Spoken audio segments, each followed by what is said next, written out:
Բարև ձեզ։ Առաջինի եթերում անդրադառնալն են ես Դավիթ Ստեփանյանն եմ, այսօր իմ հյուրն է Արցախի ազգային ժողովի նախկին պատգամավոր Վահրամ Աթանեսյանը։ Բարև ձեզ, պարոն Աթանեսյան։ Բարև ձեզ։ Պարոն Աթանեսյան, շատ է խոսվում, քննարկվում, ինչ որ մարդիկ, ինչ որ վարկածներ են առաջ քաշում այն գործարքի մասին, ռազմավարական գործարքի մասին, որը ժամանակին տեղի է ունեցել Ադրբեջանի եւ Հայաստանի միջև հետպատերազմյան ժամանակաշրջանում եւ ահա այսօր վարչապետ Նիկոլ Փաշինյանը պարզաբանել է Ադրբեջանին առաջարկած ռազմավարական գործարքի էությունը, որը իր խոսքով նա առաջի անգամ առաջարկել է դեռ 24 թվականի նոյեմբերին։ Դա է Ալմա-Աթայի հռչակագրի հիման վրա տարածքային ամբողջականության փոխադարձ ճանաչումից հետո կողմերը ճշգրիտ դելիմիտացիա են անում եւ հանգիստ թողնում միմյանց։ Այլևս չեն փորփրում, թե ով, երբ եւ որտեղ է ապրել, ով ինչ է ունեցել եւ այլն։ Մենք փակում ենք թեման, դա է խաղաղությունը։ Միայն այսպես մենք կարող ենք հասնել խաղաղության, մենք ունենք մեր ճշմարտությունը, բայց մնացած բոլորն էլ ունեն իրենց ճշմարտությունը։ Եվ այնպես չէ, որ երբ գնում ենք միջազգային ատյաններ, այդ հանրությունը ծափահարում է մեզ, երբ պատմում ենք մեր ճշմարտության մասին, նշում է Նիկոլ Փաշինյանը։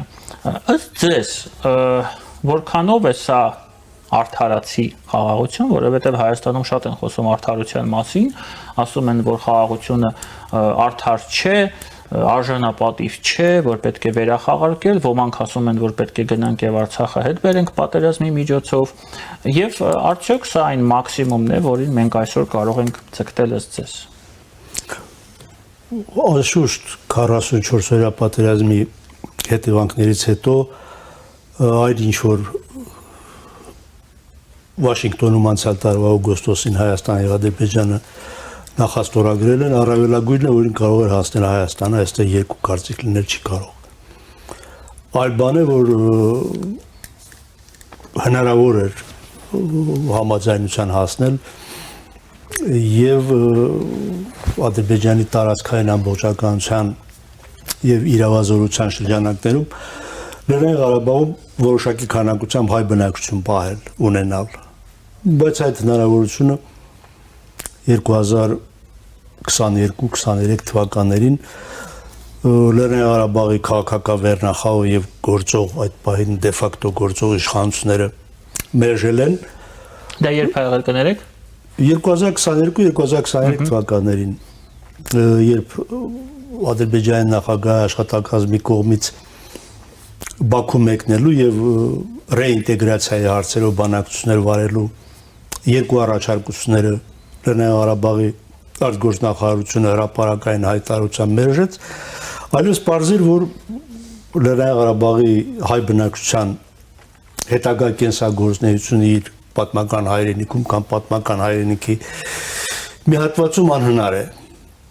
Ուստի մնում է այն, ինչ որ այսօր ունենք 2025 թվականի օգոստոսի 8-ին Վաշինգտոնում նախաստորագրված Հայաստան-Ադրբեջան խաղաղության եւ հարաբերությունների հաստատման մասին պայմանագիր, ինչը կրկնում եմ, առավելագույնն է, որին հայ դիվանագիտություն, հայկական դիվանագիտություն կարող էր հասնել 44-օրյա պատերազմի հետևանքներից հետո։ Իսկ ըստ ձեզ ինչի 22-ին եւ 23-ին Ղարաբաղի դե ֆակտո իշխանությունները, ինչպես դուք ասում եք, մերժեցին այդ հնարավորությունը։ Ինչու չգնացին այդ ճանապարհով։ Դա ես կարծում եմ առանձին հետազոտության առնվազն նյութ է, բայց փաստ արձանագրում ենք այնպես, որ 2022 թվականի ապրիլին, կարծեմ ապրիլի առաջին օրերին Նիկոլ Փաշինյանը ազգային ժողովում հայտարարեց, որ Լեռնային Ղարաբաղի կարգավիճակի հարցում պետք է նշաձողի չեցվի, ըստ այդմ տեղի ունենա կամ կայանա միջազգային կոնսենսուս եւ այդ կոնսենսուսի հիման վրա Լեռնային Ղարաբաղի հայ բնակչության անվտանգության, քաղաքացիական եւ ասենք որոշակի քաղաքական իրավունքների հարցը Ադրբեջանի հետ քննարկվի։ Մեկ շաբաթ անց 2025 թվականի ապրիլի 14-ին Լեռնային Ղարաբաղի ազգային ժողովը հանդես եկավ հայտարարությամբ, որտեղ նախ ընդգծեց, որ Հայաստանի վարչապետը Լեռնային Ղարաբաղի կարգավիճակի հարցով Ադրբեջանի եւ միջազգային որևէ միջնորդի հետ բանակցելու իրավունք չունի, Այնուհետև հստակ արձանագրվեց, որ Արցախը չի լինելու Ադրբեջանի կազմում։ Այսինքն այդ կոնցեպտը,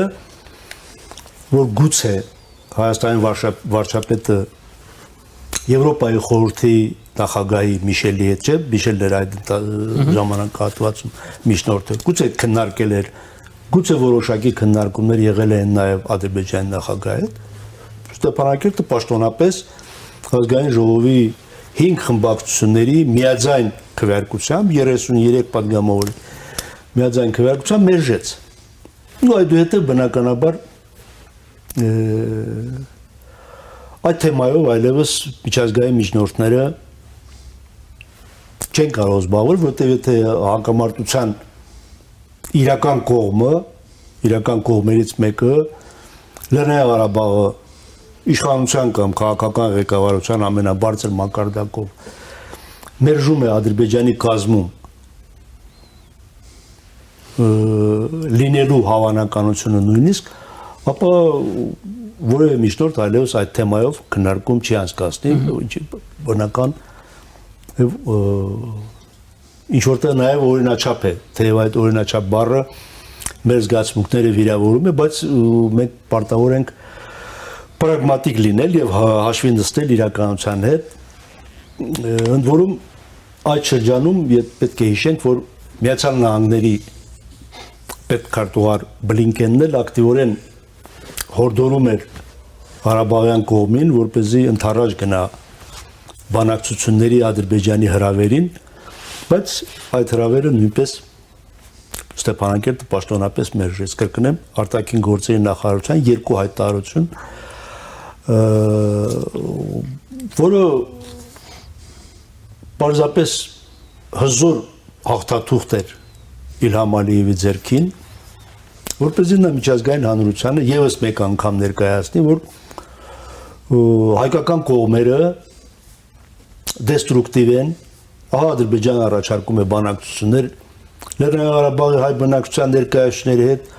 այդ ներկայացուցիչները կտրկանապես մերժում են եւ ասում են, որ մենք Բաքվի հետ քննարկելիք չունենք։ Իրականությունը սա է։ Բայց հետո Եվլախ խնչի գնացին, եթե չունեին։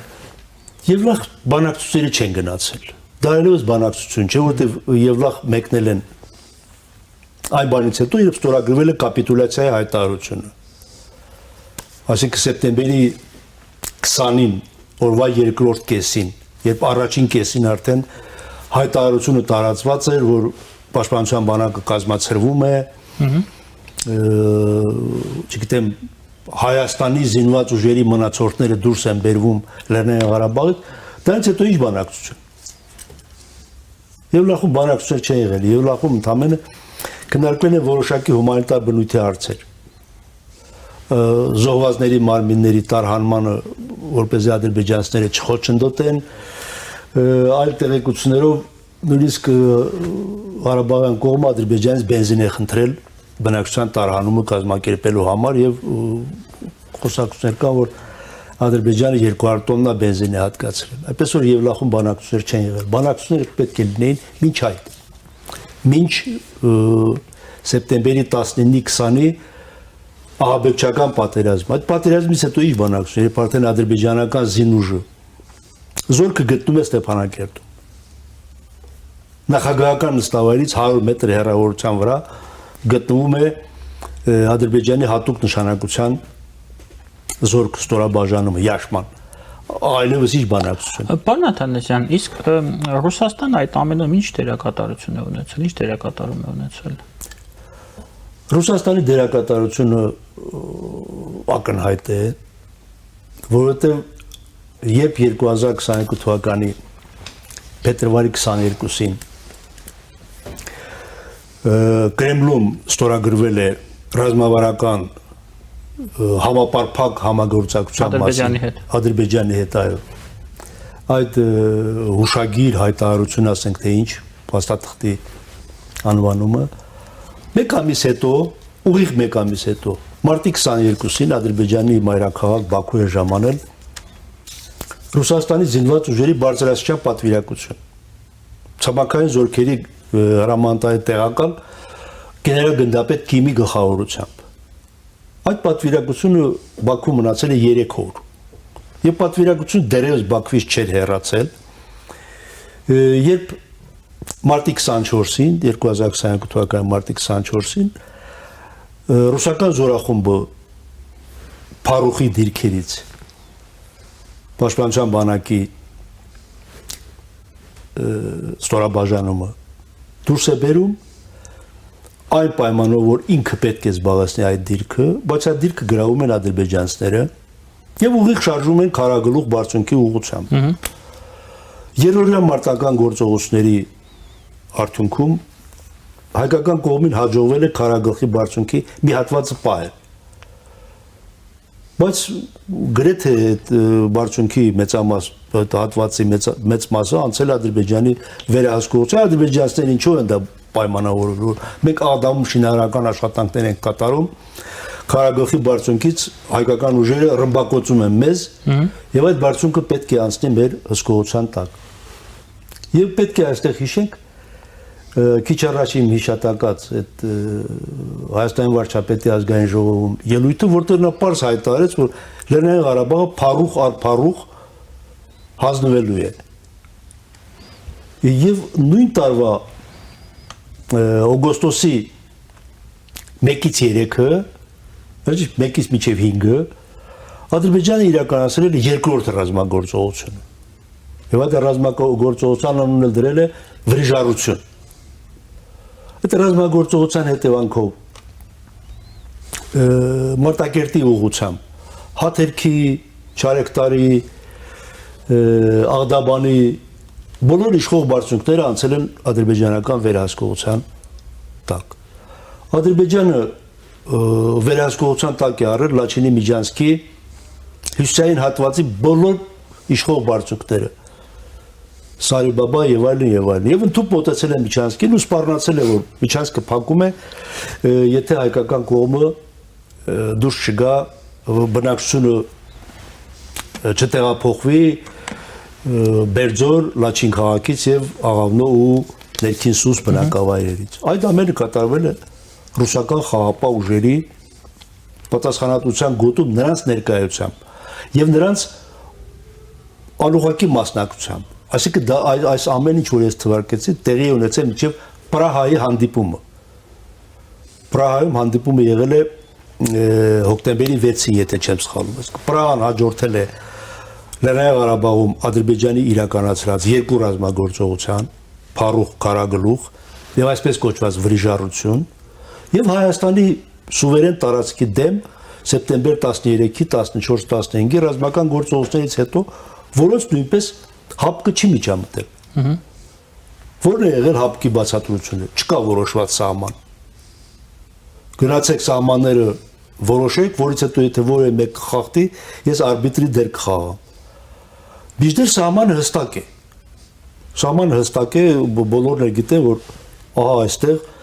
եղել է հայկական խորհրդային սոցիալիստական հանրապետության։ Առնվազն մաքսային միության սահմանները հստակ են, իսկ Մաքսային միության սահմանները հստակ են, այո,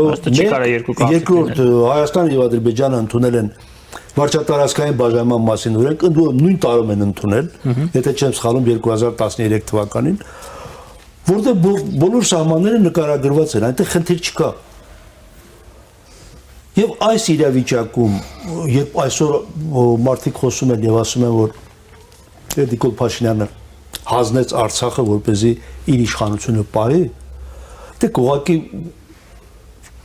ոչ միայն փաստական առումով ճիշտ չէ,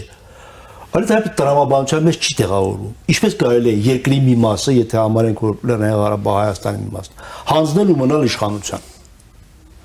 Ընդհակառակը հանձնողը հանդգնում է, համարձակում է կորցնել իշխանությունը, չէ՞, դա ռիսկ է։ Եվ փորձում են ժողովրդի հանրության ավելի ճիշտ, այսպես ընդհանուր ընկալումը, որ արվել է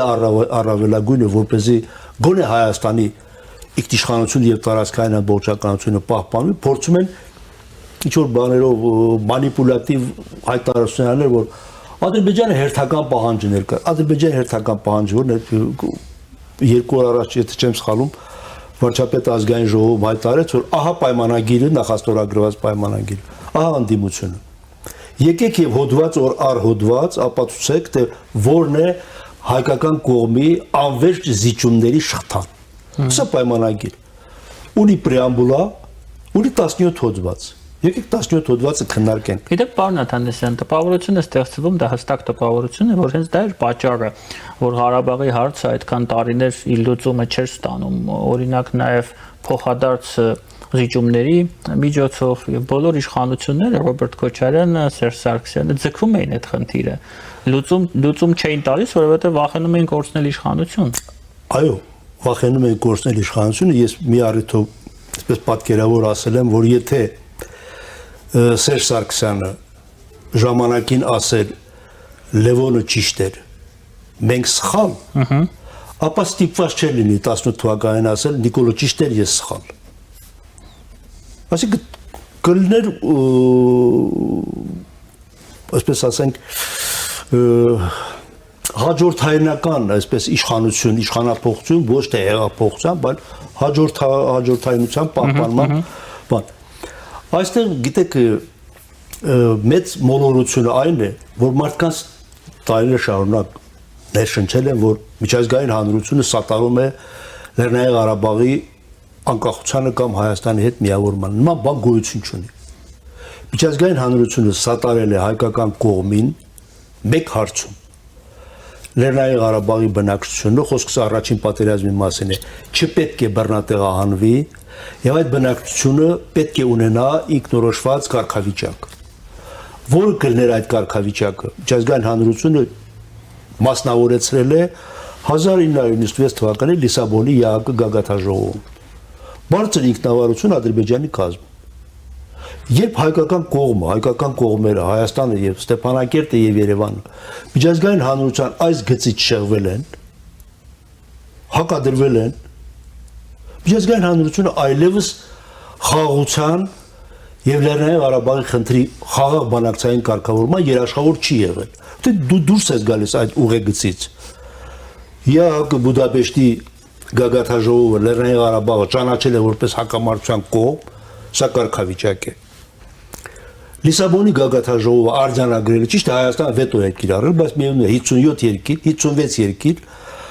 ընդունել է, որ Լեռնային Ղարաբաղը պետք է Ադրբեջանի կազմում ունենա բարձր ինքնավարություն։ Երբ հայկական կողմերը կրկնում այս գծից շեղվել են, այլևս միջազգային որևէ աջակցություն չեն ունեցել։ Հիմա այսօր մարդիկ ներշնչում են, հանրության ներշնչում են, ասում են 2019 թվականի ամռանը ԵԱՀԿ Մինսկի խումբը ներկայացրել է լիովին հայանպաստ առաջարկություն, որից Նիկոլ Փաշինյանը հրաժարվել է։ Նախ այդ առաջարկությունը չկա։ Բոլորը հիմք են ընդունում ԵԱՀԿ Մինսկի խմբի ռուսաստանցի ամանախագահ Պոպովի բանավոր հայտարարությունը։ Ընդորում շատ հակասական հայտարարություն։ Երկրորդ, եթե դա նույնիսկ եղել է, չի եղել Մինսկի խմբի, եղել է ռուսական կողմի առաջարկություն կամ ինչ-որ մի գաղափար։ Վերջապես երրորդը, ոչ ոք չի այդ առաջարկության Ադրբեջանը համաձայնել է, Հայաստանը մերժել է։ Հայտնի արտահայտություն կա, չէ՞, դիվանագետները շատ են սիրում ասել, որ տանգո զուգապարը երկուսով են պարում, ասել կողմերը պետք է լինեն համաձայն։ Եթե կողմերից մեկը համաձայն չէ, չկա կարգավորում, ինչքան էլ գեղեցիկ առաջարկություն ներկայացնեն։ Լինի QVS, լինի Կազանի փաստաթուղթ, լինի չգիտեմ ինչ։ Եթե Ադրբեջանը մերժում է, չկա կարգավորում։ Միջազգային հանրությունը միշտ ասել է. մենք կաջակցենք այն որոշմանը, որին կհանգեն կողմերը։ Կողմերը ընդհանուր հայտարարի չեն եկել, որտեղ Ադրբեջանը մշտապես պնդել է, որ Լեռնային Ղարաբաղի խնդիրը կարող է կարգավորվել միայն եւ միայն Ադրբեջանի տարածքային ամբողջականության շրջանակներում։ Հասկանալի է։ Պարոն Աթանասյան, դուք նշեցիք, որ օգոստոսի 8-ը դա այն մաքսիմումն է, որը հայկական դիվանագիտությունը կարող է քաղել այս փուլում։ Երկրորդ նախագահ, նախկին նախագահ Ռոբերտ Քոչարյանը ձեզ հետ առնվազն համամիտ չէ։ Նա հայտարարել է եւ քննադատելով տարածաշրջանում խաղաղության օրակարգը, որպես օրինակ է բերել Իսրայելը եւ Պաղեստինը, նրանց հակամարտությունը համեմատելով Իսրայելին Ադրբեջանի, իսկ Պաղեստինը Հայաստանի հետ։ Ինձ մոտ առաջացրել է այս համեմատությունը առնվազն կոգնիտիվ դիսոնանս։ Խնդրեմ նաև ձեր տեսակետը, որքանով է սա չգիտեմ, նախագահին, նախկին նախագահին կամ վարչապետի տեխնացուին, ընդհանրապես հարիր դիրքորոշում համեմատել սեփական երկիրը Պաղեստինի հետ։ Ոչ մի կերպ դա Ռոբերտ Քոչարյանի որպես Հայաստանի նախկին նախագահ եւ այսօր վարչապետի պաշտոնին ձգտող անձի հարիր չէ։ Հարիր չէ այն իմաստով, որ Պաղեստինը պետություն չէ։ Պաղեստինը 1947 թվականի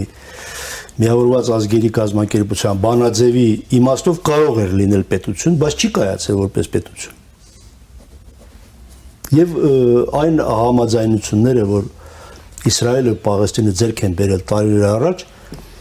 չի նախանշում, որ Պաղեստինը կարող է լինել պետություն։ Դա ընդհանրապես ինքնավար կազմավորում է, այսպես ասենք, Իսրայելի տարածքային ամբողջականության շրջանակներում, թեև միջազգային հանրությունը մինչև հիմա պնդում է, որ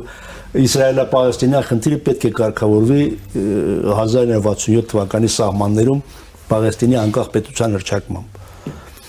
Բայց իմաստը ո՞րն է դրա։ Այսինքն ոչ թե իմաստը, այլ ենթատեքստը։ Ենթատեքստ նաև որ 20 տարի կամ ավելի Հայաստան պետություն չի եղել, Պաղեստին է եղել։ Թե ինքը ավելի լավ կիմանա, ինքը նախագահ է, չէ՞ եղել 10 տարի։ Դա է հետևում, չէ՞։ Դա է հետևում, թեև եթե հիշում եք, այդ տարիների, այդ տասնամյակների իշխանամերձ քարոզությունը Հայաստան ներկայացնում որպես տարածաշրջանում Իսրայել։ Համեմատությունը ո՞րն է։ Ահա Մերձավոր Արևելքում Միացյալ Նահանգները ստեղծել է Իսրայել, Հարավային Կովկասում Ռուսաստանը ստեղծում է հզոր Հայաստան, որ պետք է Հարավային Կովկասում օրակարգ որոշի։ Հիմա բանից պարզվում է, որ ոչ Իսրայելն է Մերձավոր Արևելքում օրակարգ որոշում։ Այսօրվա իրականությունը դա է։ Ոչ էլ Հայաստանը կարողացավ ոչ միայն օրակարգ թերալ, այլ գոնե լինել սուբյեկտ։ Հարավային Կովկասում լիարժեք սուբյեկտության դեպքում 44 օրյա պատերազմ չէր լինի։ Դա խոսում է այն մասին, որ Հայաստան սուբյեկտություն չի ունեցել։ Դե նոնսենս է ուղղակի այդ հայազգի Ռուսաստանաբնակ մեդիա կետը Գաբրիելյանովը գրում է, որ Հայաստանի զինված ուժերի գլխավոր շտաբի պետը Մոսկվայում իրեն ասել է Գերասիմովի կարգադրի զորքերը կանեմ ռազմաճակատից կամ Ադրբեջանի տարածքներից։ Կարծում եք ստում է։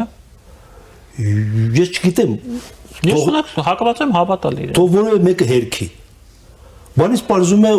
44 օրյա պատերազմի դրան նախորդած շրջանում եւ դրան հաջորդած որոշակի շրջանում հայկական զինված ուժերը Գերասիմովն է կառավարել։ Հա։ Ընդդեմ հետաքրքիր ֆիգուրա է Գերասիմովը։ Գերասիմովը 2016 թվականի ապրիլյան քարորյա մարտերի, այսպես հրադադարի համաձայնագրի քավորն է, քահայրն է։ Նրա ներկայությամբ են Խաչատուրովը եւ Դաշբեդին Սադիղովը ասում են բանավոր պայմանավորվածության եկել, որ հրադադար է հաստատում։ Այդ հրադադարի հաստատման փաստը համադրում ես Օրիկ Գասպարյանի վերագրվող հայտարարության, այսպես մեղմ ասեմ։ Հաստատում է, որ Հայաստանը ինքնուրույն որոշումներ չի կայացրել։ Ինչ է, ՀՕՊ-ը հակաօդային պաշտպանությունը տվել են Ռուսաստանին։ Ինչ ավերածություն։ Եվ դա չար կատակ է խաղացել 22-ին մեզ հետ ջերմուկում։ Ինչ իսկ 44 օրյա պատերազմի ժամանակ ինչ աղետ էր։ Ոչ ոք հիմա չի խոսում այն մասին, որ ադրբեջանական կողմը ԱԹՍ-ի միջոցով, դրոնի միջոցով, կամիկաձե դրոնի միջոցով Հայաստանի Հանրապետության սուվերեն տարածքում S-300 հակաօդային պաշտպանության համակարգ է խոցել։ Հայաստանի Հանրապետության սուվերեն տարածքում։ Եվ ամբողջ հարավային ուղղությունը, ռազմաճակատի ամբողջ հարավային ուղղությունը դրանից հետո ադրբեջանական օդուժի եւ դրոնների համար, այդ կամիկաձե, չգիտեմ, բայրակտարների համար եղել ընդհանրապես պարզապես զբոսավայր։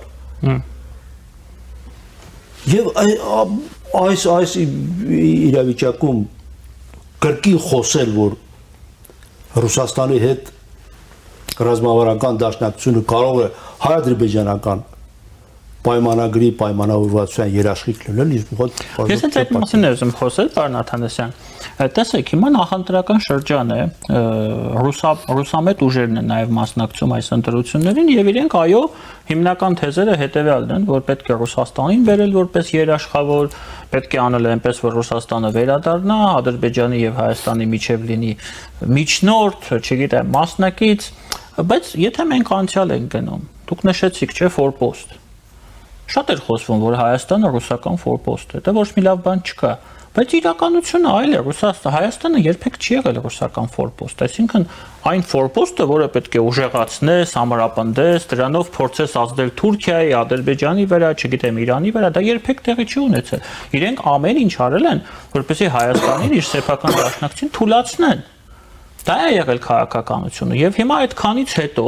նորից բերել Ռուսաստանին եւ նորից ապավինել Ռուսաստանին, սա ինչ է, քաղաքական մազոխիզմ է, տկարամտություն է, թե ուղղակի ինչ որ հաշվարկ է։ Ոչ մի հաշվարկը գոյություն չունի։ Ես ժամանակին Ստեփանակերտում երբ վիճում էի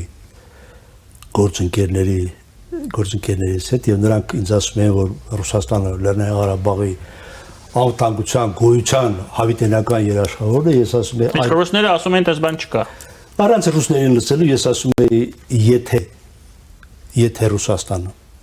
Գյումրիի ռազմաբազան տեղափոխի Գորիս կամ Կապան, ես ձեր ասածին կհավատամ։ Ոստպես տեսականորեն կհավատամ։ Հայաստանը երբեք չի կարող լինել ֆորպոստ Ռուսաստանի համար, որտեղ այս տարածաշրջանում Ռուսաստանը օրգանական կեսական հակառակորդներ չունի։ Ասենք Վրաստանի դեմ որևէ ռազմագործողություն իրականացնելու համար Ռուսաստանը Հայաստանի կարիք չունի։ Հյուսիսային Օսիա, Հարավային Օսիա, Գորի, Թիֆլիս։ Այս գծով լիովին կարող ազատ գործել եւ որևէ բան չի։ Ում դեմ պետք է այստեղ ֆորպոստ ստեղծել։ Ասում են Թուրքիայի։ Թուրքիայի կամ Իրանի, Ռուսաստանը երբեք Թուրքիայի հետ չի պատերազմի։ Տեսեք, ուկրաինական պատերազմը օրինակ։ 5-րդ տարին է Ռուսաստանը չի կարողանում Ուկրաինային հաղթել։ Հա, լավ, ասենք յուրաքանչյուր շաբաթ 30-40-50 քառակուսի կիլոմետր տարածք է գրավում ահռելի կորուստների գնով։ Բայց ռազմավարական առումով նրան չի հաջողում։ Ռազմավարական առումով տանրապես բացառված է, որ Ռուսաստանը Թուրքիայի դեմ զենք գործադրի։ Թուրքիան ՆԱՏՕ-ի անդամ երկիր է։ Թուրքիան ՆԱՏՕ-ում կարծեմ երկրորդ ցամաքային բանակ ունի, մոտավորապես 1 միլիոն մարդ զենքի տակ է։ Եվ կրկնակի երակի էլ կարող է զորակոչի ենթարկել։ Թուրքիայի ռազմական արտոնաբերությունը այսօր աշխարհում լավագույններից է։ Պետությունները, երկրները, բանակները հերթի են կանգնում թուրքական բայրակտար, Աքինչի, չգիտեմ ինչ,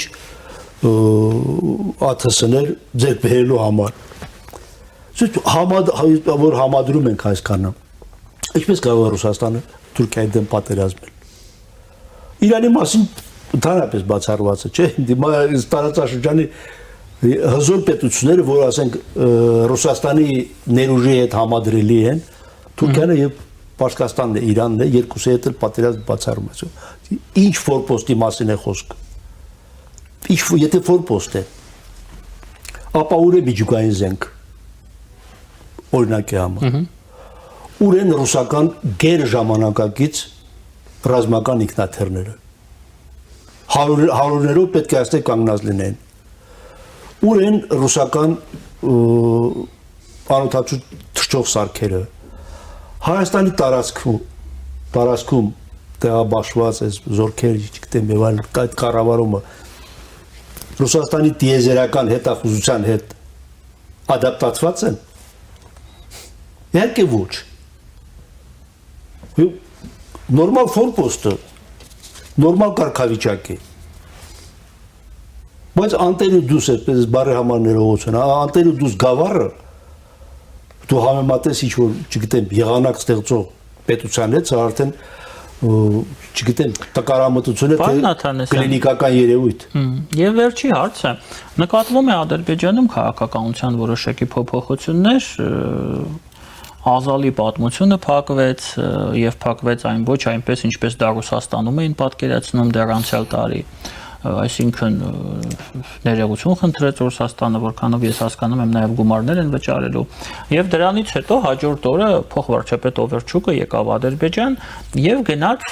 Աղբենդի կամուրջ։ Ինչ է ձեզ տեղի ունենում, ինչու Օվերչուկը գնաց Աղբենդ եւ որքանով սա կապ ունի Հայաստանի եւ հայ-ադրբեջանական հարաբերությունների հետ։ Ես ավելի շատ մտահոգ եմ, որ փաստորեն ռուս-ադրբեջանական հարաբերությունների ռեստարտ ասենք, վերբերնում ասենք, տեղի ունեցավ Հայաստանի վարչապետի Մոսկվայից ուղիղ երկու շաբաթ հետո։ Դա կապ ունի, թե կապ չունի։ Եթե կապ ունի, ապա այդ կապը դրական է թե բացասական։ Այս հարցերը ինձ մոտ գոնե առայս պահը պատասխան չունեն։ Ինչ վերաբերում է Աղբենդի այդ կամրջի տեղանք Օվերչուկի այցին, ապա դա չի էլ թաքցրել։ Նիկոլ Փաշինյանի Մոսկվա այցից մեկ օր անց նա 10 գործակալությանը, պետական գործակալությանը հարցազրույց է տվել եւ պարզորոշ հայտարարել է, որ Չինաստանից եւ Ռուսաստանից դեպի Թուրքիա բեռնափոխադրումները կիրականացվեն Իրանի տարածքով։ Դա զուգահեռաբար գոյություն ունի այսպես կոչված Արաքսի միջանցք նախագիծը, որը ենթադրում է երկաթուղային հաղորդակցություն Ադրբեջանի հիմնական մասի եւ Նախիջևանի միջև Իրանի տարածքով։ Այսինքն դա էլ կապ ունի վարչապետի այցի հետ Մոսկվա։ Իհարկե։ Ես կարծում եմ կապ ունի։ Աղբենդում առայժմ կառուցված է ավտոմոբիլային հաղորդակցության կամուրջ։ Բայց մեկ անգամ չէ, որ Ադրբեջանը եւ Իրանը քննարկել են դա երկաթուղային կամուրջի վերածելու հարցը եւ երկաթուղին իհարկե արդեն հասնում է միջև Զանգելան, միջև Աղբենդ, Ադրբեջանը կառուցում է այդ երկաթուղի, այդ երկաթուղին կարող ունենալ նաեւ երկրորդ ճյուղավորում։ Ես չեմ ասում, թե Ադրբեջանը կարող է հրաժարվել տրիպ նախագծից։ Բայց կարող է ունենալ երկրորդ ճյուղավորումը, որ Ռուսաստանին կլինի ավելի ձեռնտու, ասինքն ուղղակի հաղորդակցություն Մախաչկալա, Բաքու, Հորադիզ, Աղբենդ, Իրան եւ Նախիջևան։ Ասենք նորից Իրանի տարածքից մտնում է ադրբեջանական ջուրֆա։ Սա իհարկե ակնարկ է, ես կարծում եմ, լուրջ ակնարկ է Հայաստանին։ Հայաստան կարող է երկաթուղին վերականգնել, մեղրի հատվածը կառուցել, վերականգնել, բայց չունենա բեռնափոխադրումների այն ծավալը, որ ասենք Հայաստանի տնտեսական որ շահ կտա կամ կապահովի գոնե Հայաստանի երկաթուղային հաղորդակցությունը Ռուսաստանի հետ, այսպես խորքային, շատ խորքային հայտարարություն է արել, եւ իհարկե վերջին օրերին արդեն նկատում է նաեւ ռուս-թուրքական հարաբերությունների որոշակի ջերմացում։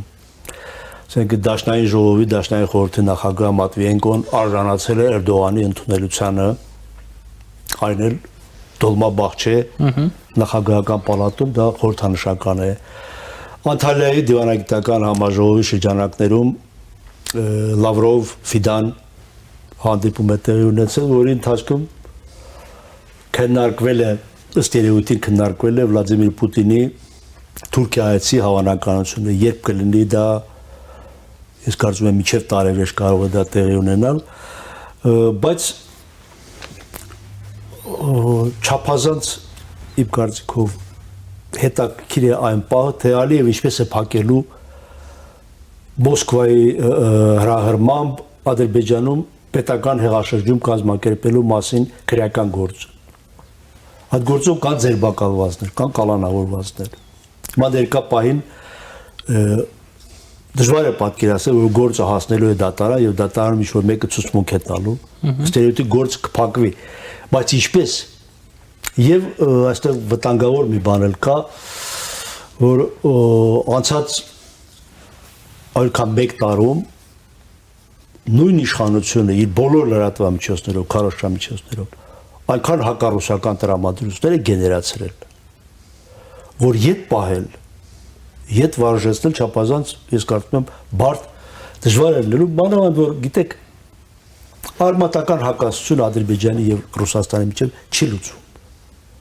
Եվ չի լուծվելու, քանի դեռ Ադրբեջանի սահմանադրության պրեամբուլայում գրված է, որ Ռուսաստանը օկուպանտ երկիր է։ Միշտ այդ նստվածքը ռուս-ադրբեջանական հարաբերությունները լինելու է եւ գրեթե համոզված եմ, որ բոլոր փորձերը կրկնելու անցյալ դարի 20 թվականի օրինակը, երբ Մուստաֆա Քեմալը Ադրբեջանը հանձնել է Ռուսաստանին, դա երբեք չի կրկնվելու։ Այսօրվա Թուրքիան, Մուստաֆա Քեմալի Թուրքիան չէ, որ 8-9 միլիոն բնակչություն ուներ, պատերազմը մի կերպ հաղթահարում էր եւ Ռուսաստանի աջակցության կարիք ուներ։ Այսօր Թուրքիան 80-90 միլիոնանոց երկիր է, որի համախառը ներքին արդյունքը արդեն տրիլիոն դոլարի սահմանները անցել է։ Հզոր երկիր է։ Եվ տեսեք Անտալիայի դիվանագիտական խորհրդաժողովի հետ համաժողովի ուղղակի նախորդին Էրդողանը եւս մեկ անգամ հայտարարեց, որ ինչպես իրենք մտել են Սիրիա եւ Ղարաբաղ, կարող են մտնել նաեւ Իսրայել։ Եվս մեկ անգամ Իլհամ Ալիևին հիշեցվեց, որ 44 օրյա պատերազմի հաջողությունը ամենևին էլ իրենը եւ Ադրբեջանի ժողովրդին չեն, այլ Թուրքիային են, որ ոչ միայն ուղղակի ռազմական օգնություն է ցուցաբերել, այլև ես գրեթե համոզված եմ, որ ուժային կենտրոնների հետ համաձայնեցրել է պատերազմի քաղաքական ապահովագրման խնդիրը, որովհետև ոչ մի երաշխիք չկար, որ ասենք աշխարհի որևէ գերտերություն Ադրբեջանի չի սպառնալու կամ ասենք հարևան երկրներից Իրանը։ Ես գրեթե համոզված եմ, որ այդ բանակցությունները, որ պատերազմի ժամանակ Ադրբեջանը ճնշումների չի ենթարկվելու, իրականացրել է Թուրքիան եւ դրա համար էլ Էրդողանը հայտարարում է, որ Ադրբեջանը Թուրքիայի երկրամաս է։ Հիմա այդ հարցը Ռուսաստանի հետ Իլհամ Ալիևը ինչպես է կարգավորելու խնդիր է։ Շատ շնորհակալ եմ ձեզ, պարոն Աթանդեսյան, հարցերից համար։ Մեր հյուրն էր Արցախի Հանրապետության ազգային ժողովի նախկին պատգամավոր Վահրամ Աթանդեսյանը։ Քիչ անց մենք կվերադառնանք եւ կշարունակենք մեր եթերը։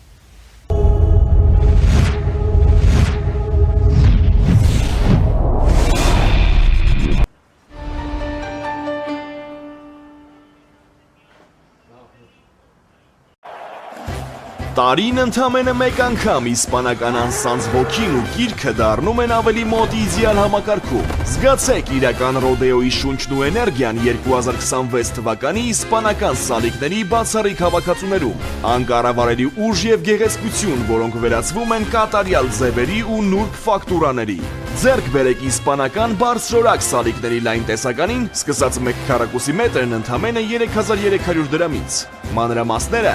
idealsystem.am Իդեալ համակարգ դեպի կատարելություն։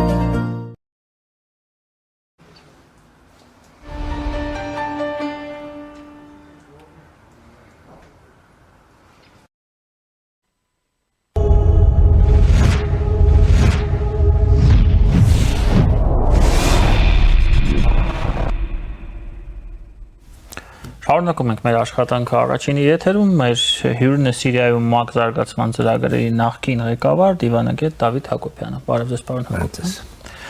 Անտալիայում ավարտվեց հերթական դիվանագիտական ֆորումը, տարբեր հայտարարություններ հնչեցին, այդ թվում նաև հայկական պատվիրակության ղեկավարի կողմից։ Ինչ տպավորություններ ունեք այդ ֆորումից։ 5-րդն է կարծեմ այդ Անտալիայի ֆորումը, կարևոր ինձ թվում է այդ ռեգիոնալ նաև գլոբալ հավաքներից մեկն է դառել, կա նման մեր մոտ էլ Երևան դիալոգ ունենք արդեն երկրորդն է եղել։ Մի խոսքով այդ Էրդողանի նաև իր անձնական նախաձեռնությունն է, ինքը բոլոր կողմերին բերում է, փորձում է բերի մի հանրագումարի, ինքը առաջնորդի դեր է իրան վերագրումը, բավականին հաջող կարողան մատարածաշրջանում այդ դերը բարի։ Հայաստանի ներկայությունը փոխնախարարի կարծեմ մակարդակով էր, այդ Կոստանյանի մակարդակով էր, մյուս բազմաթիվ երկրներ, ընդհանրենք Վրաստան, վարչապետ, Մոլդովա նախագահ եւ այլն ավելի բարձր պաշտոնյաներով էին ներկայացված, չգիտեմ դա ինչի հետ էր կապված, բայց համենայն դեպս դա լավ ֆորում է, որտեղ նաև Էրդոգան Ալիևի հանդիպման ժամանակ եւս մեկ անգամ շեշտվեց խաղաղության process-ը Հայաստանի հետ ու այսինքն դա բազմաթիվ քայլերից մեկն է, որը նպաստում է, ես ենթադրում եմ տարածաշրջանում դեպի խաղաղություն ու Թուրքիան իհարկե իր համար որոշակի առաջնորդային դեր է վերցնում ավելի ու ավելի շատ ու դա էլ է կարևոր հաշվի առնել։ Տեսեք, պարոն Հակոբյան, դուք ասում եք Թուրքիան առաջնորդի դեր է վերցնում, հայտնի է, որ նրանք վաղուց են փորձում այդ դերը վերցնել, նույնիսկ այն խոսակցություններ, որ Էրդողանը ձգտում է խալիֆի տիտղոսի մուսուլմանական աշխարհում, բայց այստեղ մեկ բայց կա։ Դա Իրանն է, որը բոլոր պլանները սեփական տարածքի նկատմամբ, սեփական իշխանության նկատմամբ, պլանները, որոնց ետևում կանգնած են ԱՄՆ-ն եւ Իսրայելը, հետևողականորեն ջարդեց։ Հիմա այս պայմաններում որքանով է տեղին ընդհանրապես Էրդողանի այդպիսի հավակնությունները եւ ընդհանրապես Էրդողանը Թուրքիան ինչպիսի հարաբերություններ պետք է կառուցի նույն Իսրայելի հետ այս պահին հաշվի առնելով Իսրայելից եւ Թուրքիայից հնչող հայտարարությունները եւ Իրանի դերակատարում ամեն ինչ փոփոխվում է այս տարածաշրջանում եւ հաշվարկները որոնք կային Իրանի մասով, նրանք ու դա շատ կարևոր է, նրանք չիրականացան։ Ինչ որ դուք ասում եք, որ կտրուկ մեծ փոփոխություններ, բազմաթիվ ճակատների վրա, այսինքն մի հատ մի դաշտ չի, Իրանի մի հատ պատերազմը չի, Իսրայելի դերն է փոխում, Թուրքիայի դերը։ Ես Թուրքիայի դեսպանների հետ շատ առիթներ եմ ունեցել շփվելու թե Աֆղանիստանում, թե Սոմալիայում, Սիրիայի հետ կապված շատ քննարկումներ ենք ունեցել, ու նույնիսկ մի տարի առաջ հոդված էի գրել, որ երկնքին հասնող թուրքական ամբիցիաները բոլոր հարևան տարածաշրջաններում, այսինքն Թուրքիան Լիբիայում դեր ունի, Թուրքիան Սուդանում դեր ունի, Թուրքիան մերձավոր Սիրիայում բնականաբար շատ ենք խոսացել, Սիրիան, փաստորեն Իրանով այն որտեղ արել է թե կարելի է այտենց ասել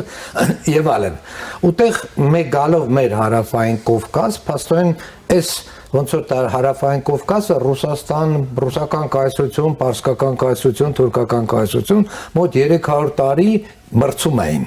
Հետո ոնց որ Թուրքիան Օսմանյան կայսրությունը եւ պարսկականը դուրս եկան, Ռուսաստանը դոմինանտ դերը վերցրեց, որը մեր պատերազմից, մեր պարտությունից հետո, նոր նաեւ ռուսների պարտություններ, չնայած իրանք տենց էլ մինչև վերջերս չեն ընկալում տենց, իրանք սկսեցին զիջել, ու այդ վակուումը ինչ որտեղ Թուրքիան սկսեց ակտիվ լրացնել, վերցնել որպես հարավային Կովկասում համեմատական հեգեմոն, եթե կարելի է ասենց ասել դեռևս աճող ամբիցիաներ ավելի ճիշտ արտահայտվել։ Ոստեղ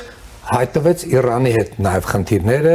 Իրանի հետ մեր ընդհանուր սահմանը, Թրիպը, Միջանցկը եւ այլն, Թուրքիան Ադրբեջանի հետ միացումը, իրանական խնդիրները այդ ուղղությամբ, հետո եկավ Իրանի պատերազմը, ամերիկյան պատերազմ, Ամերիկա-իսրայելական պատերազմ, որը թվում էր թե Իրանին պետքա լրիվ տրոհի թուլացնի ջախջախի, բայց բոլոր ամերիկյան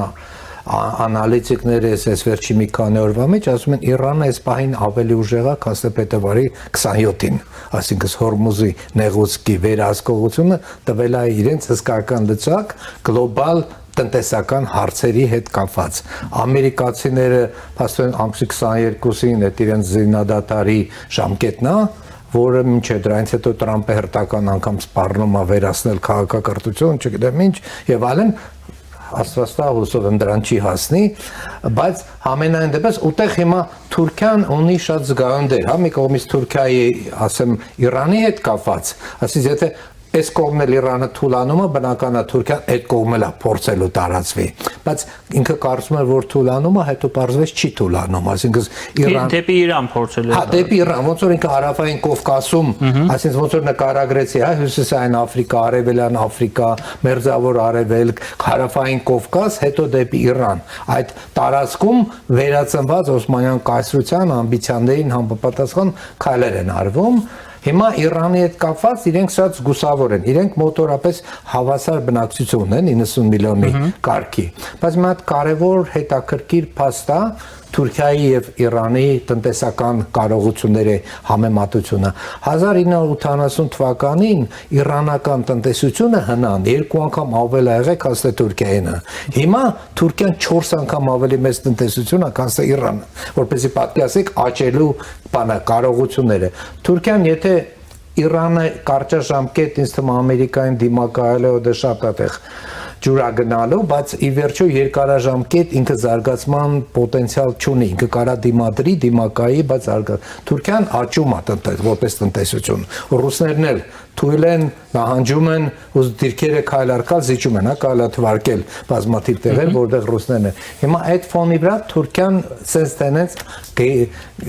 աճող կայսրություն է, կամ աճող միավոր է, պետական միավոր է։ Ուտեղ նույնը կատարում է Իսրայելի հետ Իսրայելն էլ է փաստորեն, հա, եթե Իսրայելը մինչև այդ երկաթե դոմ, այսինքն հայերենդոմ, հա, մետա երկաթե ծածկույցի տակ իրեմ պաշտպանված, մեզ մի խփեք, մենք չենք խփում, հիմա սկսել է բոլոր կողմերին խփել ու բոլոր ուղղություններով ինքը իր կարողությունները տարածել Իրան, Լիբանան եւ այլն, Սիրիա։ Եվ պարզվեց, որ այդ երկաթե տունն էլ այդքան էլ անվտանգ չէ։ Հա, պարզվեց, դա էլ իր հերթին պարզվեց, ու նաեւ իրենք դա հասկանով որոշեցին, որ միայն երկաթե տան ծածկույցի տակ գոյատևելը իրենց համար չի։ Իրենք կարողությունները թույլ են տալիս գնալ եւ խփել Իրանում, խփել եւ մյուս տարբեր տեղերում։ Իրենց ռազմական կարողությունը Իսրայելի ռազմական բյուջեն ավելի մեծ է, քան Թուրքիայի ռազմական բյուջեն։ Դա շատ քչերն են, որ ասում են ոնց կարող է 9 անգամ ավելի շատ բնակչություն ունի Թուրքիան, բայց իրականությունն է դա, տնտեսություններն էլ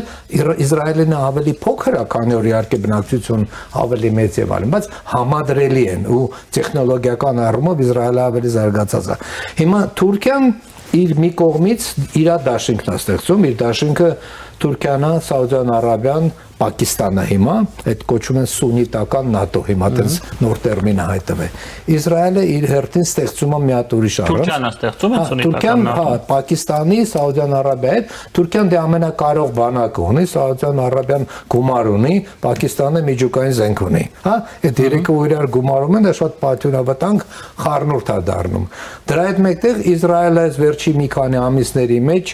Հնդկաստանի վարչապետի այցներ շատ հետաքրքիր, Հունաստան, Կիպրոսի հետ կապված իրենք հայլերն էին շատ պրոակտիվ եւ հետաքրքիր, Միացյալ Արաբական Էմիրատների հետ, Աբրահամյան այդ ակորդները բոլորը միասին Եվ այլն, ասես Իսրայելը տարածում է իր կարողությունը, ասես իրեն ռազմական ուժը թույլ է տալիս ավելի ու ավելի մեծ դեր ունենալ տարածաշրջանում։ Հիմա այս երկու աճող ուժերը հատվելու են։ Ինչպես է այդ հատումը տեղի ունենալու ու որ կողմը մենք պիտի բռնենք, այդ շատ դժվար, հա, մրցակցության մեջ դա խառնձին մեծ խորելու հարց է։ Պարոն Հակոբյան, տեսեք, դուք նշում եք, որ Իրանը դիմադրում է Եվ Օրմուզի նեղուցը փակ է, ինչով Իրանը ստեղծում է բազմաթիվ խնդիրներ մնացած աշխարհին, տարբեր երկրներին, բայց ամենակարևոր հարցը ըստ իս հետևյալն է, որքան Իրանը դեռ կարող է դիմադրել, որովհետև ինչպես դուք նաև նշեցիք, Իրանը բավականին հետ է շպրտվել զարգացման, հա, իր հնարավորությունները բավականին սահմանափակ են, իսկ այս պատերազմից հետո էլ ավելի են սահմանափակվել։ Սա էլ է խնդիր, ինչքան Իրանը կարող է դիմադրել։ Գծային ենք ընկալում, ասես կարծում ենք, եթե իրենք, չգիտեմ, 1000 հատ բալիստիկ հրթիռ ունեին, 800-ը վերացրել են, ուրեմն իրանք իսկապես իրանց նավատորմը համարաճախջախված է բալիստիկ հրթիռների մի զգալի թիվը, բայց ենթադրենք ասիմետրիկ հարձակման համար դրոնները իրենց բավականին փոխարինում են շատ ուրիշ բաներ, ու իրենք դրոնների արտադրությունը, դրոնները գետնի տակ, հրթիռների մի մասնագետնի տակ, բարձում է այդ դիմակայունությունը Իրանի շատ քչերն էին կարող, ես այսօր մի հատ շատ հետաքրքիր ամերիկյան պրոֆեսոր էր, որը ինձ թվում է լավագույններից մեկն է, որ անալ Չիկագոյի համալսարանից, ասում է հավաք էր Տրամպի անմիջական շրջակա մարդիկ բոլորը իրեն համոզում էին, որ Իրանը, ես ինքս եմ ասել, հիմա գտնում եմ, որ սխալ եմ ասել, որ թղթև ագրա Իրանը, ասես մի հատ խփում ես, ինքը արդեն տրովում, քայքայվում է։ Իրականությունը պարզվեց, որ երբ որ Տրամպը հայտարարություն անում, որ իրանական քաղաքակրթությունը պետք է վերացնենք, դա նշանակում է, որ ինքը հայտարարում է, գոնե դա ցեղասպանության հայտարարությունն է, ու միջազգային օրենքով դատապարտելի հայտարարությունն է, առաջի հերթին։ Երկրորդ հերթին, երբ որ դա ինքը ասում է, դա ոչ միայն այատոլաների ռեժիմն է վերացնում, ինքը սպառնում է վերացնել ամբողջ 90 միլիոնանոց Իրանը, ու դա նշանակում է Իրանի կողմից լրիվ ուրիշ որակի մոբիլիզացիա տեղի ունենում։ Այսինքն իրենք բոլոր իրանացիները քանի գնում է հասկանալ են, որ եթե իրենց մղում են անկյուն ու չեն տալիս հնարավորություն, հա, ընտրություն կատարելու եւ այլն, ապա բոլորը միանում են ու դառնում են պաշտպանողներ այն ռեժիմի, որի դեմ իրենք 3 ամիս առաջ դուրս են եկել փողոց պայքարելու, էլի այդ կտրուկ փոփոխությունը իրանական սոցիումում հիմա շատերի ասելով տեղի է ունենում, ինչքան Տրամպը ավելի շատ այդ կարգի հայտարարություններ անի, այնքան հակազդեցությունը ավելի ուժեղ է դրան լինելու։ Պարոն Հակոբյան, որքանով ես հասկանում եմ, խնդիրը ոչ միայն Իրանի իշխանությունն է, այլ նաև Իրանի տարածքն է։ 1 միլիոն 700,000 քառակուսի կիլոմետր։ Համարյա 1 միլիոն 700,000 քառակուսի կիլոմետր, մի քանի եվրոպական երկրներ, Ֆրանսիա, Գերմանիա, Լեհաստան, այդքան տարածքը, որ միացնել, 5 հատ Գերմանիա է, լավ, այսպես ասեմ։ Եվ այդ տարածքն էլ է լուրջ խնդիր, որովհետև ես որքանով ես հասկանում եմ, ես ռազմական գործիչ չեմ, փորձագետ չեմ, բայց այդքան զենք չկա ուղղակի, որ կարողանան այդքան տարածքը ոչնչացնեն, եթե իհարկե աստվածաչարացնեն միջուկային չօգտագործեն։ Եվ միգուցե այստեղ է այս հիմնական հակասության եւ հակադրության եւ կոնֆլիկտի խնդիրը, որովհետեւ Իսրայելում հասկանում են, որ մեկ ատոմային ռումբը, որը կարող է ունենա Իրանը, բավական է, որպեսզի Իսրայելը հողի երեսից ջնջել, հա։ Այն դեպքում, երբ որ Իրանի դեպքում այդպիսի ռումբերը շատ են պահանջվում, զուտ տարածքի տարբերությունն է, տասնյակ անգամ տարածքների տարբերություն կա։ Ու այդ նույն պատմությունից գիտենք, սովետական միության դիմադրությունը Հիտլերի գերմանական արշավանքին։ Հա, սովետը այնքան մեծ էր, որ ինչքան էլ մեծ բանակի վերջը սովետը տվեց 28 միլիոն զոհ, գերմանացիները 6 միլիոն զոհ, բայց հաղթեցին։ Հիմա այստեղ այդ ոչ համադրատեսից այդ 1.7 իհարկե 22 միլիոն քառակուսի կիլոմետր սովետը չի, բայց հսկական տարածք, լեռնային տարածք է։ Ման այդ Հորմուզի նեղուցում, որ նայում եք մոտիկից, ես մյուս ափից մոտի տեսել եմ որոշակի, այնտեղ լեռներ են, ժայռեր են, ու նենց չի, որ այդ իրանց ծովային հետևակը կարող է միանգամից գնա գրավի։ Այդ ժայռերի մեջ ինչ ասես չկա թաքնված։ Այսինքն Հորմուզի ազատելը, որը թվում էր դա շատ հեշտ խնդիր է, բարձրացած այդքան հեշտ խնդիր չի։ Ու հիմա Տրամպը իհարկե նորից սպառնում է, կարծեմ 3 մի քանի 20 քանի հատ նավ, իրանական նավ կրակել են վրաները հետ են տվել եւ այլն, Իրանն էլի պատասխան ինքն էլ ավիակիրների վրա կրակել, դեռ վնասներ չկա, բայց ինձ թվում է ոնց որ նորից պայթելու վրա է, պայթելու նկատի ունեմ ակտիվ տաք ֆազա պատերազմի մեջ մտնելու։ Ոստեղ մի հատ էլ կարևոր ֆակտոր կա, Ռուսաստանի եւ Չինաստանի դերը։ Այդ հայտնի ասացվածքը, որը Նապոլեոնն է շատ սիրում եւ նաեւ միջև Սուն Ցին ասել չինական ռազմական ստրատեգը, ասում է եթե քո հակառակորդը ուզում է սխալ անի, դու իրան մի խանգարի։ Հիմա իրենք համբերությամբ սպասում են Ամերիկան երբ գետնի վրա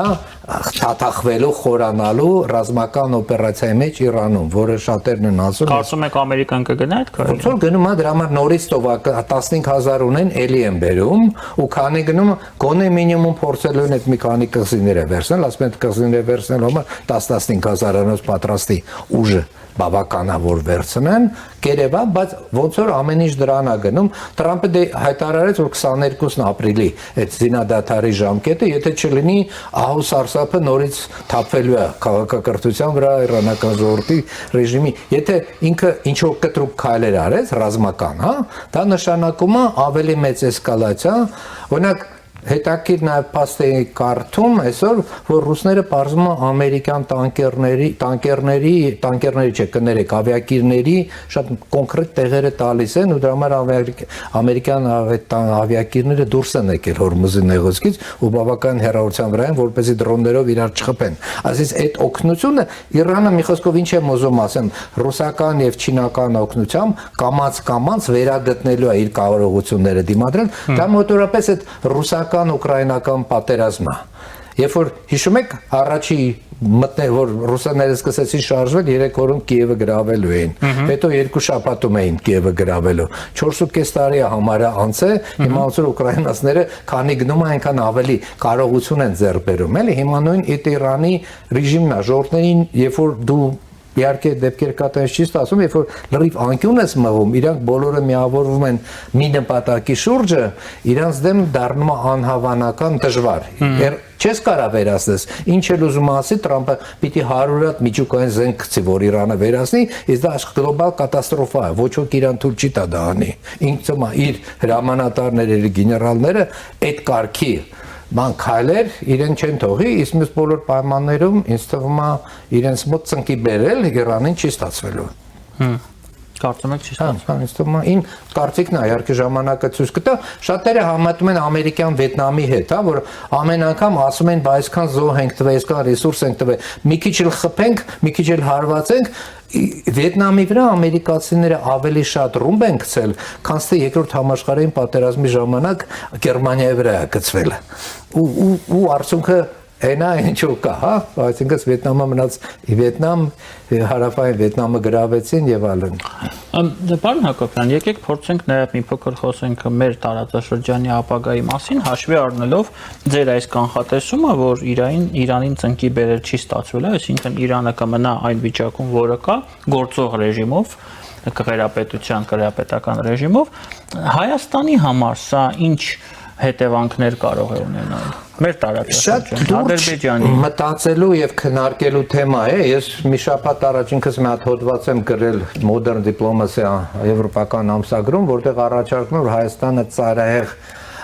ինքնապաշտպանվող նեյտրալության կողմնակից պետք է լինի, այսինքն մենք պետք է շատ զգուշ լինենք, որ Իրանին մանավանդ այս վիրավոր վիճակում լրացուցիչ չգրգռենք, այսինքն մեր նկատմամբ ուշադրություն չհրավիրենք։ Նույն մի շարք ամերիկացիներ ասում էին, երբ որ առաջի օրերին Իրանը խփեց Նախիջևանին, հա, պատերազմի որ նորեր սկսել, դա շատերը կարծում էին, որ քաոսի պատճառով սկսել են տարբեր ուժեր, տարբեր ուղղություններով խփել, հիմա ասում էին դա մեծ է։ Կարծիք, որ դա Իսրայելի Մոսադը չգիտեմ ինչ, իսկ հիմա ասում են շատեր ամերիկացիներից, ասում են, որ դա հատուկ մեսեջ էր Ադրբեջանին, հանկարծ ձեր կողմից ամերիկյան կամ իսրայելական զորքեր չբերեք, որ մեր կողմից մեր վրա կանեն, էլի։ Ու դրանից հետո Ալիևը ինչ որ հայտարարություններ արեց, բայց հետո հումանիտար օգնություն ուղարկեց, քայլեր, այսինքն այդ մեր վրա միակ հարևանն ենք իմիջիայլոց այս կողմի վրա, որտեղ Իրանը չի խփել ու չէր պատրաստում խփի, բայց այդ մեսեջը մյուսների համար հիմա այդ պայմաններում ինձ թվում մենք ունենք, ես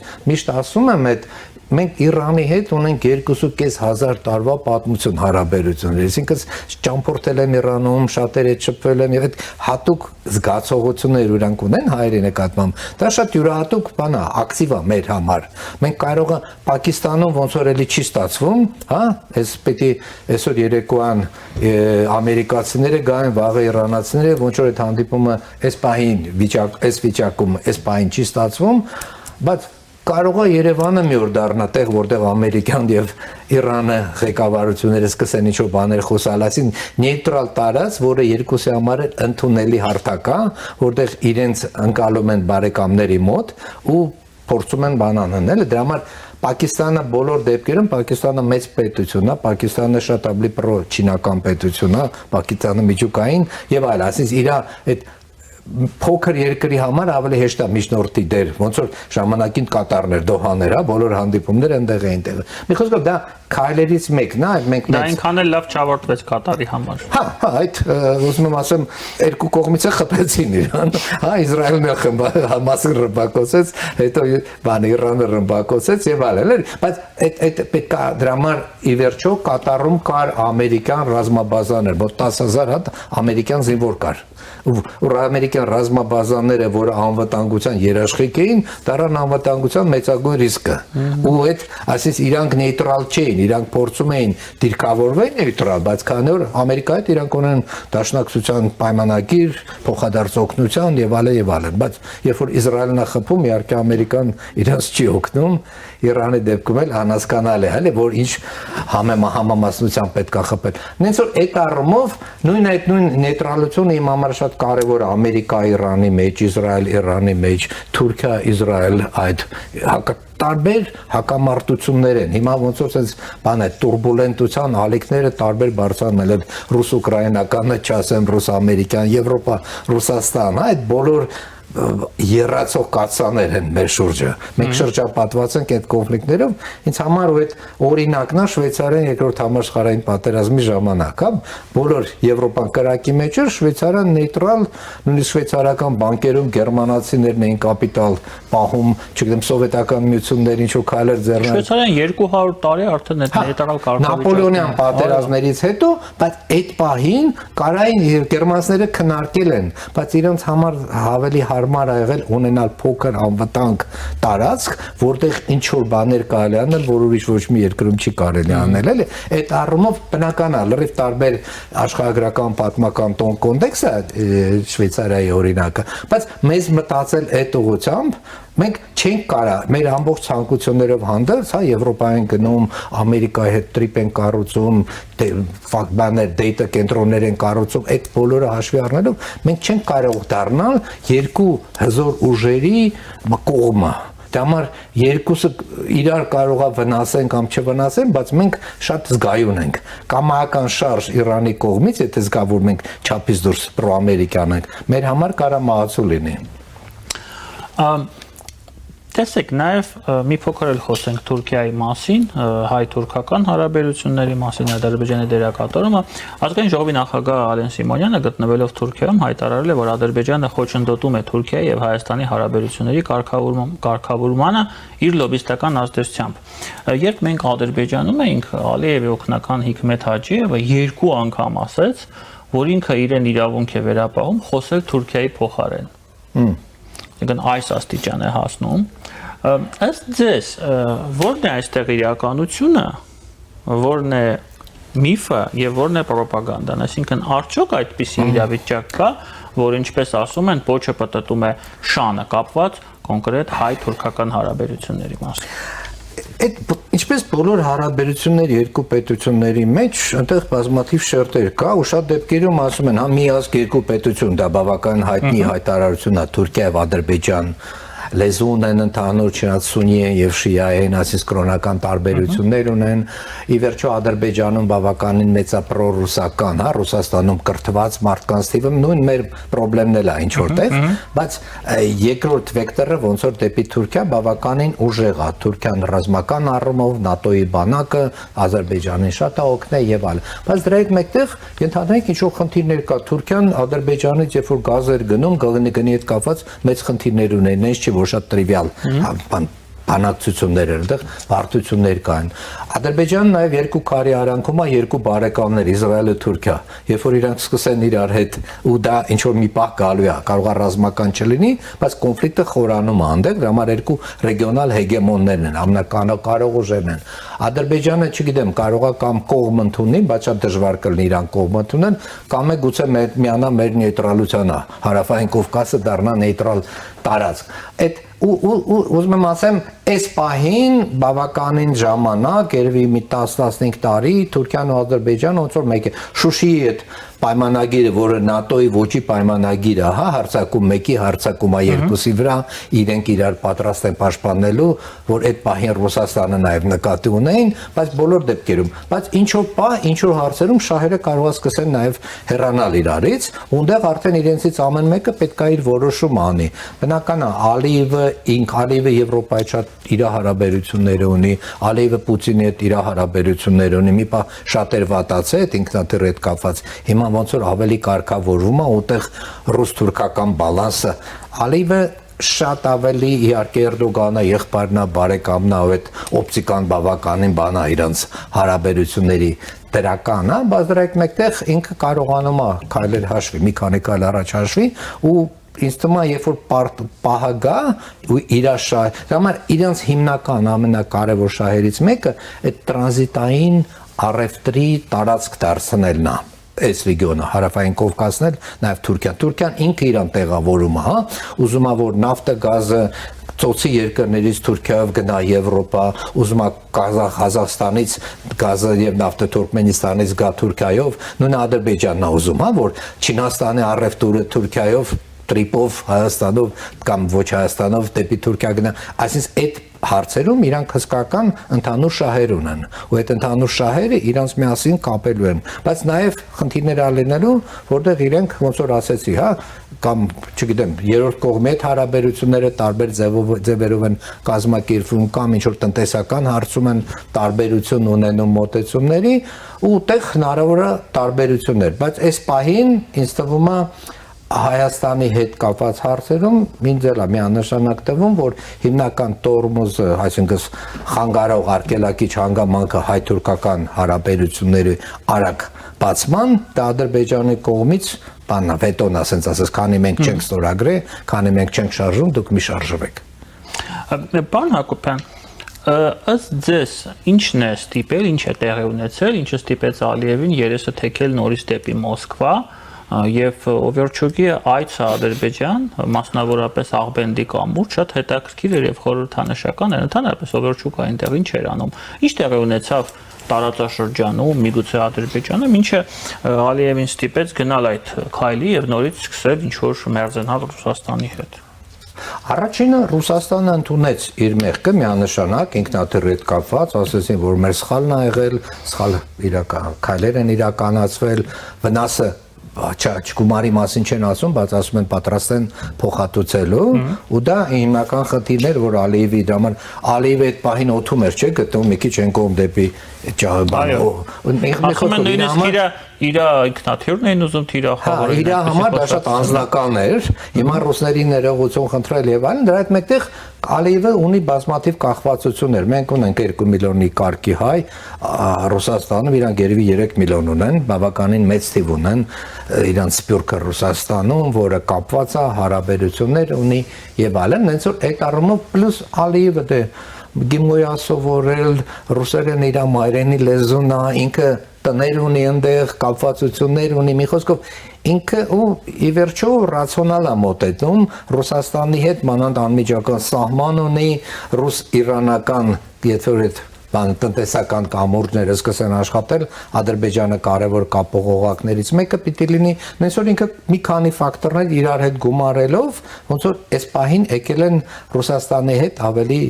ջերմացնելու իրենց հարաբերությունները մինչև ուր դա կգնան ու նույնը Թուրքիան այն մեջ ալուց նենց չէ որ Թուրքիան ինչ որ մեկի պատվերով Ռուսաստանի հետ լավա կամ վատա Թուրքիան իր բազմաթիվ շահերը հաշվի առնելով որոշում է հիմա մի քիչ ավելի լավացնի Սիրիայում իրենք հատվեցին ու վերջո ռուսները զիջեցին Սիրիան Թուրքիային հա պաստորեն այդ պահին պարզվեց Թուրքիայի դեսպանին Ռուսաստանի դեսպանին Թուրքիան սպանեցին, մի պահ հարգելեցին, հետո սկսեցին ինչ որ, այսինքն այդ Թուրքիա Ռուսաստան ու նաև Ադրբեջան Ռուսաստան ինչ որ ժամանակ առ ժամանակ ինչ որ ինցիդենտներ են, որ պայթում են, թվում է հիմա արդեն վատանալու են անվերադարձնելի հարաբերությունները, մեկ է սկսում է նորից ինչ որ ձևով վերականգնվել ու դա ի վերջո եւս մի փաստ է նաև մեր համար, որ Ռուսաստանը հսկա երկիր է, հսկա կարողություններով ու այդ ոչ իրանց ոչ մեր դերն է Ռուսաստանին խելք սովորացնել կամ կարգ իրավելել Ռուսաստանի հետ պետք է զգուշ վերաբերվել որպեսզի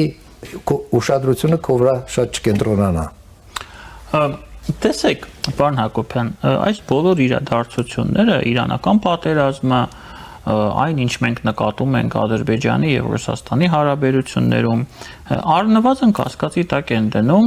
թրիփ նախագծի հեռանկարները գոնե ժամկետների առումով առնվազն եւ դա այն դեպքում երբ Հայաստան-Ադրբեջան այդ խաղաղության գործընթացի հիմքում հենց մեծ հաշվով թրիփն է ընկած օգոստոսի 8-ի հիմքում թրիփն է ընկած հիմա այս ամենը հաշվի առնելով մեր գործողությունները որոնք պետք է լինեն մենք ինչ պիտի անենք Արդյոք մենք պետք է շարունակենք մեր ամբողջ հույսը դնել թրիփի վրա,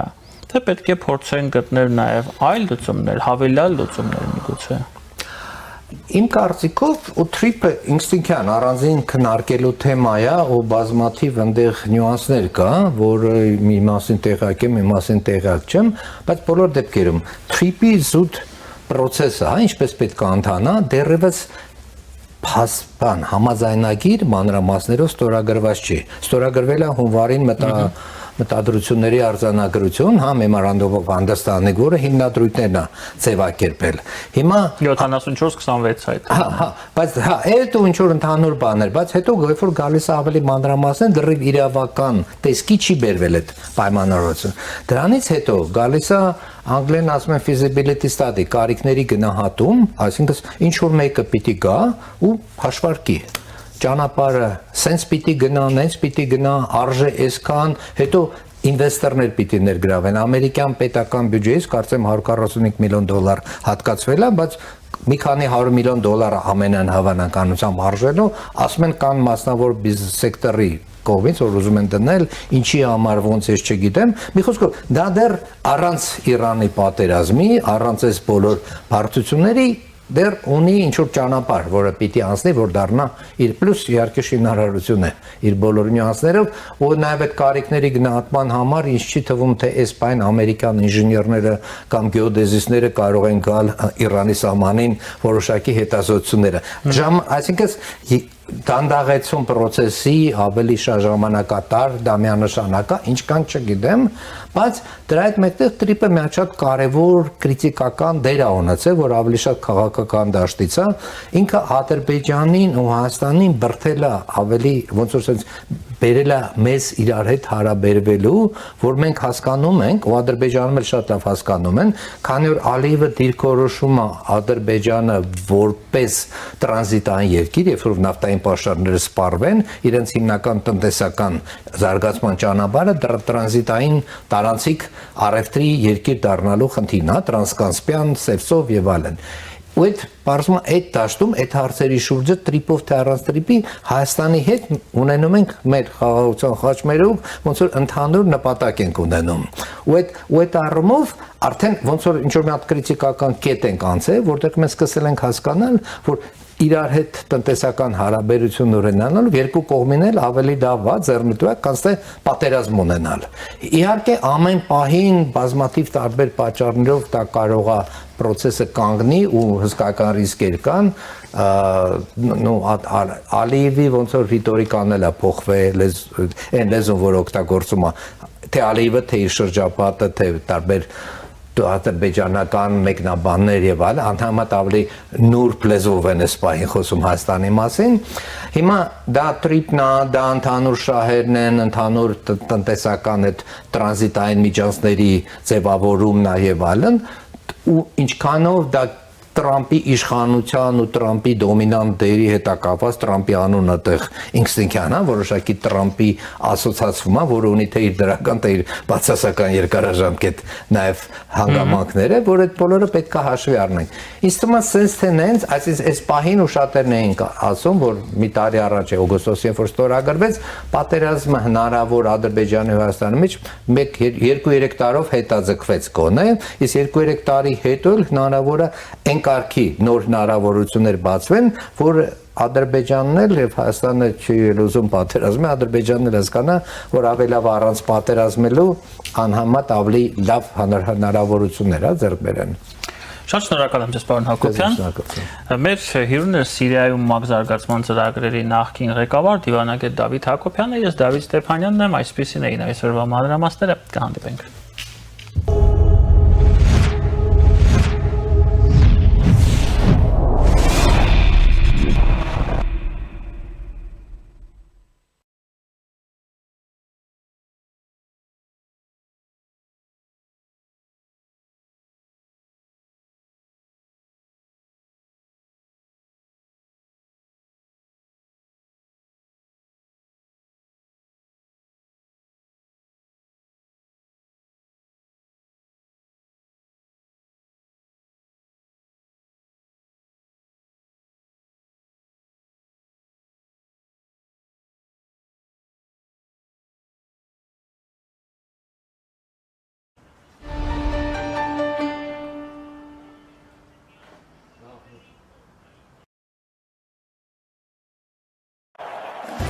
Տարին ընդամենը մեկ անգամ իսպանական անսանձ ոգին ու գիրքը դառնում են ավելի մոտ իդեալ համակարգում։ Զգացեք իրական ռոդեոյի շունչն ու էներգիան 2026 թվականի իսպանական սալիկների բացառիկ հավաքածուներում։ Անկառավարելի ուժ եւ գեղեցկություն, որոնք վերածվում են կատարյալ ձևերի ու նուրբ ֆակտուրաների։ Ձեռք բերեք իսպանական բարձրորակ սալիկների լայն տեսականին, սկսած 1 քառակուսի մետրն ընդամենը 3300 դրամից։ Մանրամասները